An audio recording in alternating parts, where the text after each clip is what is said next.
Hi friends, உங்கள் வீட்டில் எலி தொல்லையா? கண்டிப்பாக நான் சொல்கிற இந்த டிப்ஸை ட்ரை பண்ணி பாருங்கள். கண்டிப்பாக எலி தலை தெறிச்சு ஓடிரும், உங்கள் வீட்டு பக்கமே வராது. அதுக்கு நான் கொஞ்சமாக சத்து மாவு எடுத்திருக்கேன். அது கூட நெய் சேர்த்து கொஞ்சமாக தண்ணி ஊற்றி நல்லா சப்பாத்தி மாவு பதத்துக்கு பிசைஞ்சு எடுத்துக்க போகிறேன். நீங்கள் எந்த மாவு வேணாலும் எடுத்துக்கலாம். நான் சத்து மாவு எடுத்திருக்கேன்.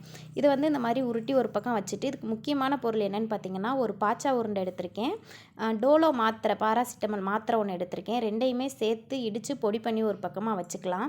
நம்ம பெரட்டி வச்சுருக்கிற அந்த மாவை கொஞ்சமாக எடுத்து அதுக்குள்ளக்க நம்ம பொடி பண்ணி வச்சுருக்கிற அந்த பவுடரை உள்ளே சேர்த்துட்டு அதை நல்லா உருண்டையாக பிடிச்சி எடுத்துக்க போகிறோம். இது நம்ம உருண்டை பிடிச்சி வைக்கிறனால எலி சாப்பிடும்போது உள்ளே மருந்து இருக்கிறது தெரியாது. நல்லா வெளியில் டேஸ்ட்டாக நெய் வாடையோடு இருக்குதுன்னு சொல்லிட்டு எலி சாப்பிட்டுட்டு போயிடுவாங்க. எலி சாப்பிட்டதுக்கு அப்புறமா வயிற்றுக்குள்ளே நடக்கிற ரியாக்ஷனால் நம்ம வீட்டில் எந்த பொருள் இருந்தாலுமே அது சாப்பிடாது. நம்ம வீட்டில் உள்ளேயும் வர பயந்துக்கிட்டு ஓடிடும். கண்டிப்பாக ட்ரை பண்ணி பாருங்கள், நல்ல ரிசல்ட்.